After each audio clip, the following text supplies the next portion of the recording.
How are we out there, YouTubers? Better? Yeah. As you can see, I've got my coat on the inside out, so people don't know who I work for. I am at work. Yeah. Anyway, the reason why I'm making this video, it's about mental health, right, across the board for everybody. Anyway, sometimes I like to know, basically these people, these videos I do, majority of the people out there who subscribe to me or whatever, mightn't find this, interesting, or might even find it quite boring. But for the ones out there that are suffering, or just struggling at some points in their life, I just want to talk about that. Now, I struggle and that. I don't think there'll ever be a time where I won't not struggle at some point. I have my good days, or I shouldn't say I have good weeks, and then, I might have a couple of days that are really bad. And that's, in all honesty, it's not a perfect world. There's people out there that are suffering that don't have mental health, and there's people out there that are suffering that something's happened in their life due to life itself, and it's hit them pretty hard, and it can be a variety of things. Anyway, but I'd like to point out that I have helped a couple of people. Two people is Jamie and Ash. They met me at the $1 Million Bogan Bobhead Boys day at meet and greet day at Geelong Harley. This couple, they came down to see Danny at $1 Million Bogan and the Bobhead Boys, and they saw me there too. And I'd just like to point out this to some people out there. I don't ride people's coattails. I'm not about that. I like. But anyway, so I met Jamie and his partner Ash, and I met another lady as well. I met quite a few people there. Anyway,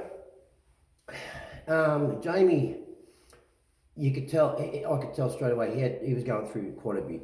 Anyway, so we swapped numbers and we've talked. And there's another guy who's got a Kawasaki Ninja, and he's just with one of my videos I did with a big hand, and my partner's picking up his dog poo. Anyway, and I go, "What are you doing?" He made comment. He said, "I was feeling bad, but after seeing your video," he said, "I feel a lot better, and it's good to see someone in YouTube, keeping it real." Look, I do funny skits. I just want to point out that I don't plan them. They're off the cuff. They're unexpected. It just pops into my head. Yep, go it. If I've got it, or I'll go get it, and I'll do it. I think it's funny, And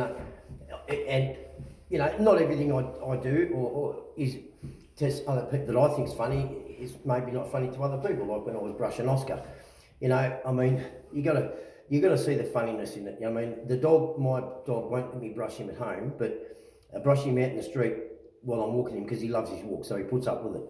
But the amount of fur that comes off the dog, I live on quite a big, it's a busy road, and it's quite a big road, and the amount of fur, I brushed him today, and the amount of fur that came off him, I swear, it was like tumbleweeds, just rolling down. It was anyway, to me it was funny. Just the amount of fur it's hilarious, Anyway, getting back to Jamie. So he reached out, and to me, and look, I'm sure we've all had people reach out to us, or we've reached out to other people and stuff like that, and things like that. Anyway, so Jamie and I talked, and I asked him, where did it all start? He told me his story from where his life, when it affected him, what affected him. Now he suffers from PTSD as well. He also has a partner that suffers from epilepsy, because she was born with it, obviously, But what triggered it was she got a carbon dioxide poisoning, and she was in a coma for 3 weeks, and that triggered it. And she was having fits all the time. And Jamie, with what he was going through, it was just a bad time. And anyway, so he came down to the job. As I said, we swapped numbers. Anyway, we've been talking, and now Jamie hit it real bad. We spoke, and I gave him a couple of pointers. I mean, I'm no expert, I'm no doctor. I'm not saying these are right or wrong, but what I believe is this: if you're trying to help someone, and you're dealing with them on the phone, and you can tell it's a now, they need something now.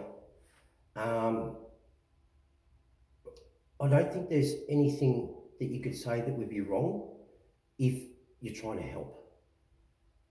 Because when you're in that moment where you got someone in front of you and they need help, I'm a firm believer that unless you're a vindictive person or an arsehole or something like that, or a narcissist or something, but I think most people, they put themselves there first before they say it. And I said to Jamie, I asked him a couple of things, and he was drinking, and I said, mate, you know what, you gotta. I didn't say to him, you got to stop the drinking. That's just. I said, what you're doing is you got to cut the drinking down. And he left his job. Now, the job he was doing, he worked at the cemetery, and it was affecting him. But I said to him, and then with his missus and stuff like that, having the fits. And I said to him, I picked one point, and that's where he's suffering from PTSD. He's got a missus going through epilepsy, and he's working in a cemetery. I mean, it's not funny, but you've got to look at the irony of it. And I did say this to him, and I said, Jamie, I said, just stop for a tick, and you've just got to go, because he needed something to break it. You know, it's like. And I said, just have a look where you are. I mean, really, you've got to be able to stand back yourself and just go, Jesus Christ. I mean, you know, can it get any worse? You know? And it can get worse. But you've got to be. It's like if we saw that in a movie, we will on our flat out on the ground laughing. If that was put into a movie, it's this bloke suffering PTSD. He works in a cemetery, and his missus. I mean, you know, can you imagine that? That's a movie skit ready to make. But the thing is, it happens. There's a lot of people going through that, and you know, I said to Jamie, I said, can you see the irony? You've just got to be able to stand back and just go, Jesus, like. Look at where I am. Anyway, I said to him, I said, look, it's almost like you've fallen in a hole, and there's a ladder and a shovel. And as you've fallen into this hole, instead of grabbing the ladder, you've grabbed the shovel, and you're in this deep hole. And he's gone, and he agreed. He said, that's where I am. And I said, and you don't know what to do with the shovel, because your mind's saying a shovel digs holes. That's what it says. That's what it does. But does it? Can you utilise it for something else? Yeah, you can. And I said to him, I said, take the shovel and you can dig holes in the side of the wall. And you know, like put your foot in, hand grip, and lift up. I said, but there's going to come a point where you're going to have to drop the shovel, because you're that high, you won't be able to, you know, do it with one hand, because you're going to need everything to hold on. And I said, that's when you get stronger, and you throw the shovel away. Right, and you start to dig slowly. It takes longer, but you're building strength doing it. And that's what I said before. Some of you might have watched my video where I call, as I said, I call it David. It's suicide. It comes up on you, so I call it David. Give it a name. And Jamie watched that, and he does that, and it works. He's finding it works. And I said, you know, it said David doesn't come. That's what I call it, David. David doesn't come when you're in the toilet doing ones or twos. He won't come when you concentrate on things, because you concentrate on something. But he can come when you're even at a party though. But it's not when you're talking to someone or anything like that. You know, you can lose your mind in a conversation and just be talking, but you're not there. That's fine. But you've still got something going on. David doesn't come then. It's when you're in that party and you sit down in a corner and no one's talking to you, and that loneliness comes upon you. And you've got to be aware of that, you know? And sometimes, as I said, and I spoke to Jamie, and he said to me, I said, and this is what I'm a firm believer in this. There's a lot of advertising out there and awareness about mental health, but it's all good and well saying, here we are, mental health here, helping, awareness here, yeah, come talk, like this, but I think we need to narrow it down to the people that are suffering on how to start to talk. We all know it's out there. We all know the help's out there. But it's how do we start? And this is an analogy I said to my partner. I said, it's like this. You've got your pile of wood. Yeah? Pile of wood. You've got a hammer. You've got a saw. You've got a chisel. Right? You've got nails. And you've got sandpaper. You've got all the correct tools there, right, to make a little box, right? But where do you start? There's not one wrong tool there or implement. It's all there. But it's where do you, and a pencil and a ruler, right? Okay. Where do you start? I did woodwork at school, and some kids are very practical. Some people are very, very practical, and you don't need to show. They pick it up straight away. They just know, right? And look, I'm one of them. But there's some things where we get lost. Now, my mental health it threw me through a six because I didn't know where to start, which to grab, what to do. And I said to Jamie, I said to him, because he called me up, he called Colin and Geelong Harley, and Colin called me and said that Jamie called him and he's waiting on my call, and I called him up. And we had a talk and everything. And you need to feel people out to see, because all good and well of them, you're talking, and as I said this to Jamie, so what I'm saying here, I haven't held back from Jamie, I've told him already, right? And we talked and everything, and he was very distraught, upset. But he told me a couple of things. He said, I left my job, and then we got talking, and he's got a brother-in-law who works in a particular, works in a particular job, and he has to, he's an intelligence officer. And so he reads people, he's always scanning people. That's his job though, right? And Jamie said it makes him uncomfortable sometimes when they're at family dues, because it's like he's scanning him, checking him out, like looking up and down, giving him the once over. And I said to Jamie, and he didn't like it. So in his mind, he's flicked, and he didn't like his brother-in-law. And I said, Jamie, just hang on a minute. I said, have you told the bloke what he does, how he makes you feel when he looks at you? Because if you haven't told somebody, they don't know they're doing it. But if you tell them and they do know they're doing it, well then you can conform. You can come up with your own opinion then of them, right? But if you haven't told them to find out if they know they're doing it or not, you really can't judge somebody. So I said to him, just tell him. He hasn't yet done that yet, but he's going to, right? What he did do was this, because he left his job, he couldn't stand his job anymore, working in the cemetery. And I went, wait. And I said, listen, have you told them? Because his job was actually filling in the graves or digging the holes.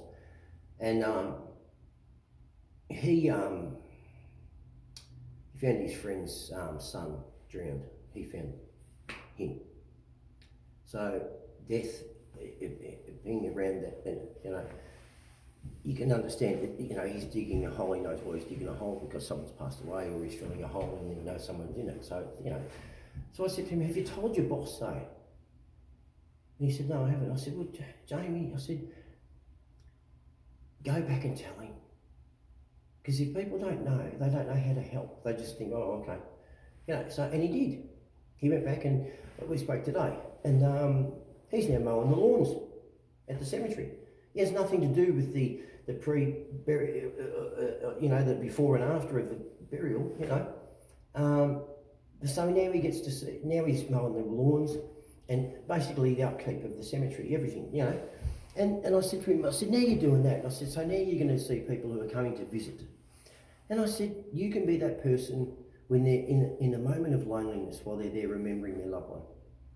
You can give them a smile. Ask them how they are. You know? And I said, but Jamie, I told him, because I said I'd call him back in a week, and I didn't. I deliberately didn't, because I wanted to see if he'd come back to me. Right? Because I wanted to see, I could see he had problems, but I wanted to see if he's going to come back. And he did. He did come back in a text, and that's why I called him. And I was wrapped, and I told him I did that deliberately. To see, I have to see, because you want to see the person's going to also help pick up, they're going to pick up the tool. I can't build this box for you, but I can show you how, but you're going to have to do it. And then there's going to come a point where I'm going to be taken away. So you're going to have to work it out. You've gotten that far, just follow suit. You can see now, you did that with assistance. You've got an idea now what sort of comes along, right? And then I'll come in before the end, or before anything's actually nailed down, hard. You've got it all together, ready to go, And he understood it.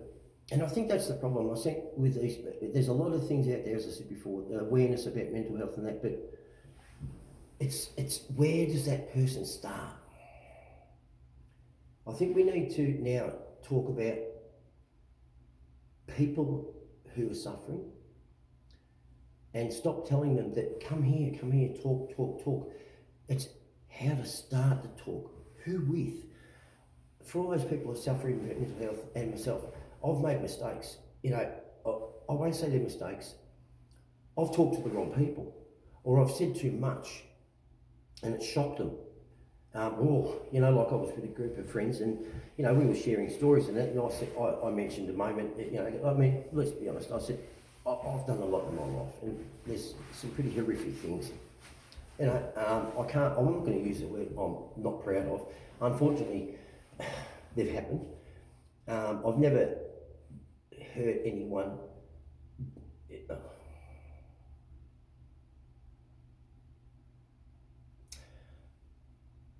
I haven't hurt anyone who's been innocent or stumbled into it, if you can understand that. I've done some things. I've been overseas and things, and I've been put in predicaments and situations and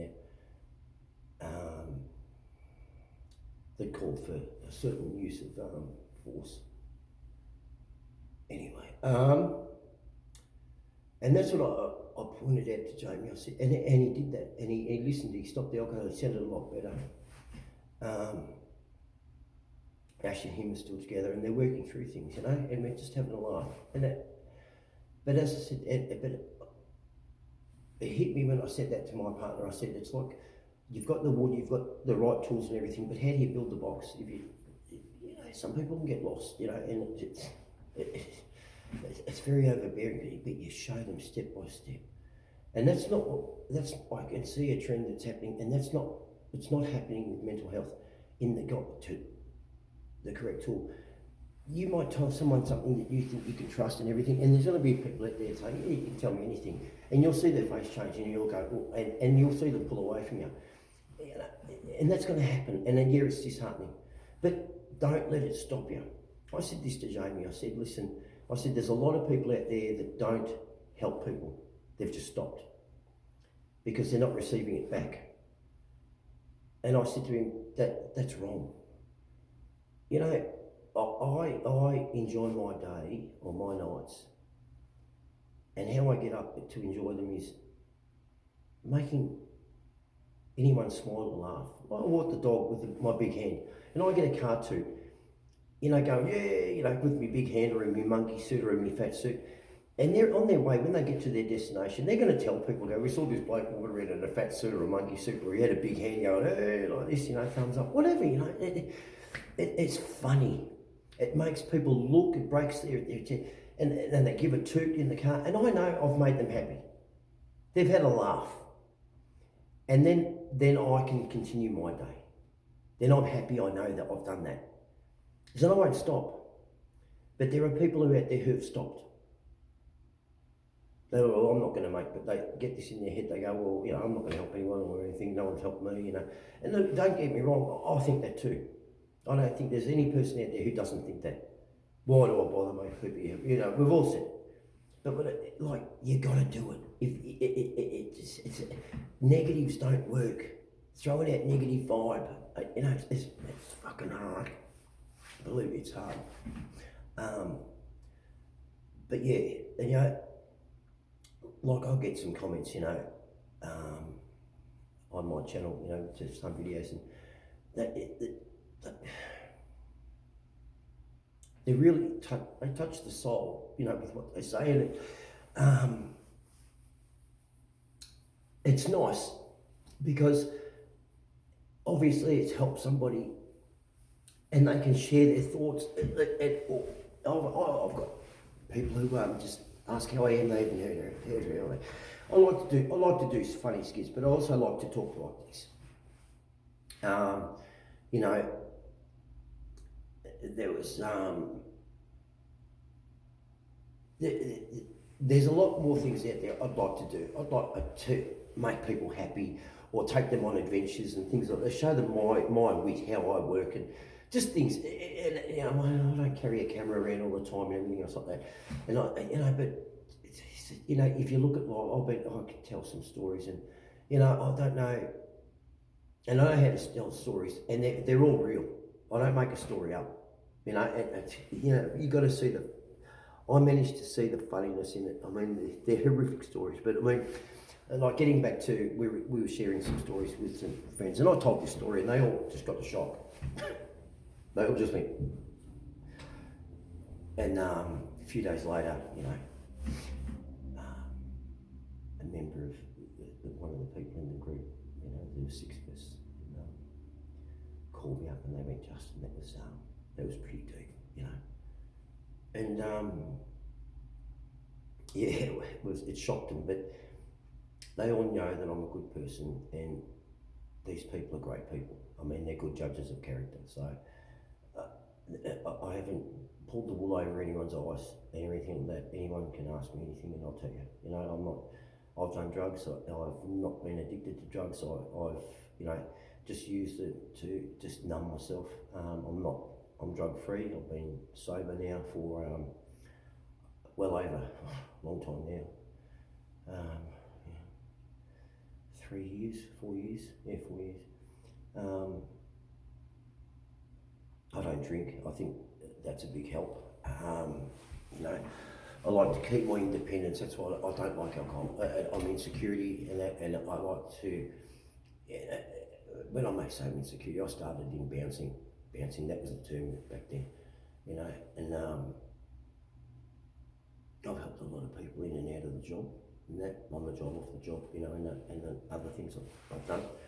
I did boxing, horse riding. I've done an array of things. I've been around Australia quite a few times, parts of the world, but never a place I've gone on a holiday. They've all been on the way to work, to get to work. But what I'm getting at here, and I know I've gone a bit off track, and I apologise for that, but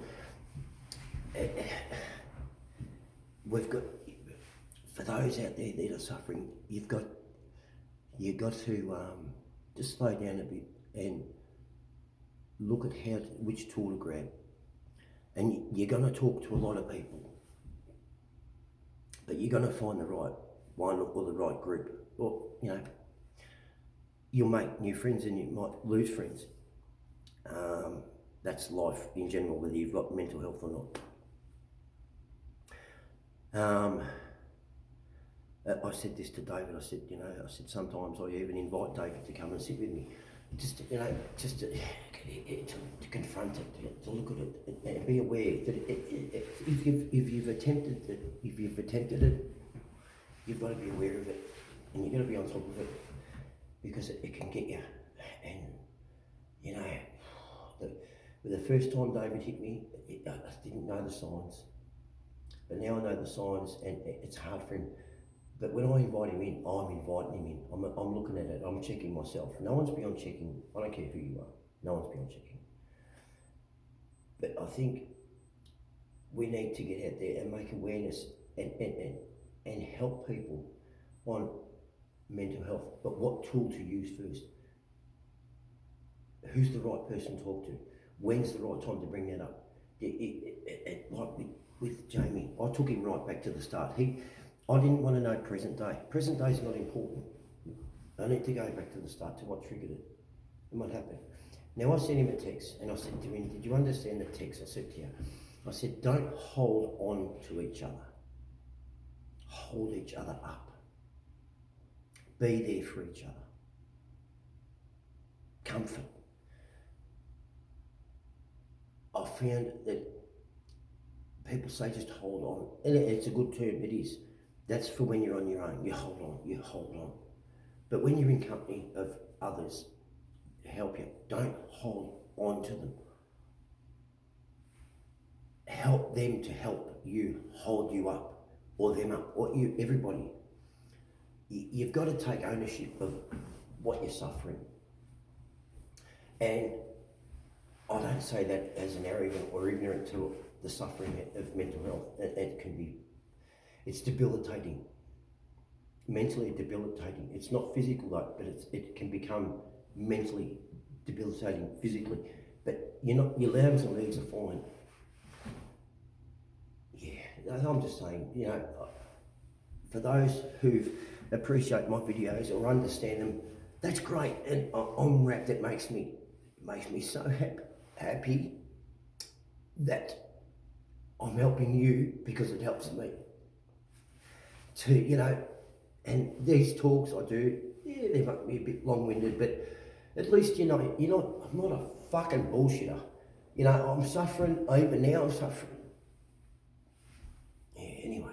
All right, and I've made some good friends. Peter, Jamie, Danny, Brian, David, Colin, the Bobhead boys, Paulie, Seb and Damon.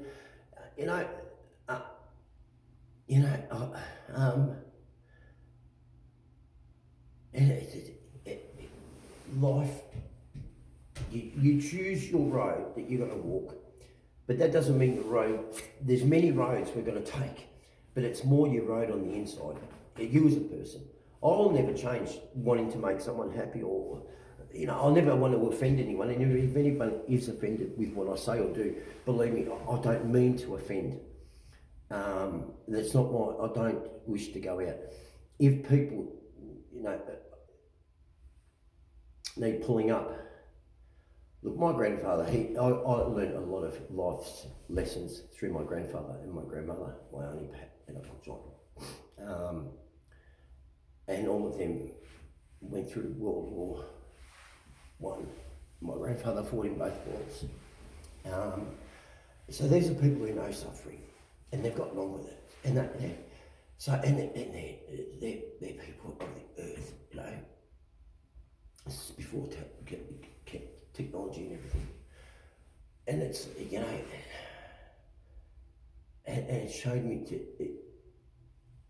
you got to stop and look at each other and say hello. Love thy neighbour. Yeah, it's out the window, but it doesn't mean that you have to follow suit. Just say hello. If they don't say hello back, whatever, it's nothing.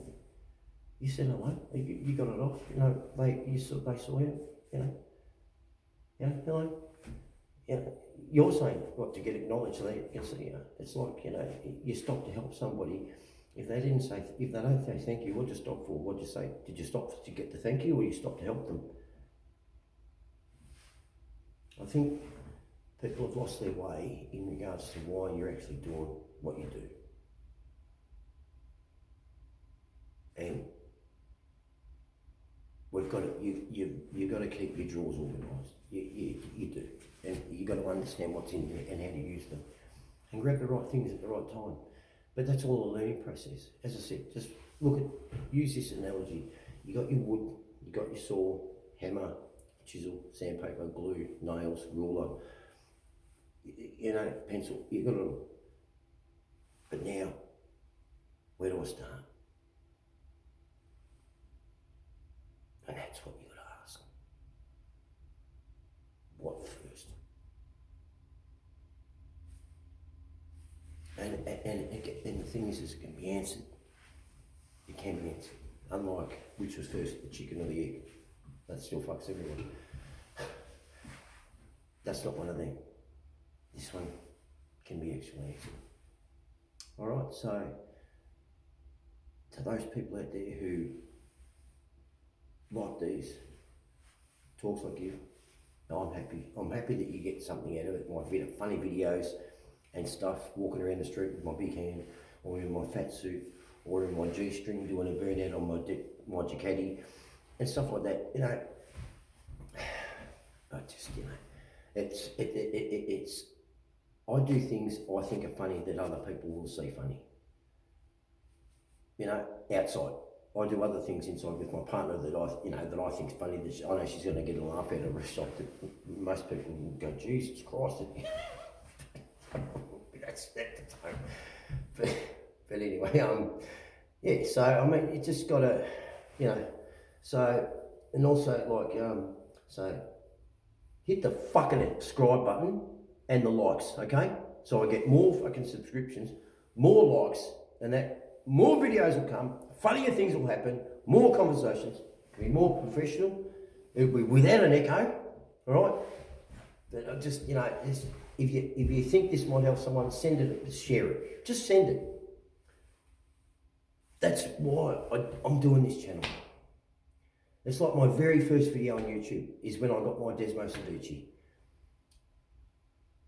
It was sharing the moment with everybody on the joy, not to rub it in people's face that I have a Desmo Seduci Ducati, and I still have that. Not for that, it's the joy of, you know, wow, you can do it, anyone can do it.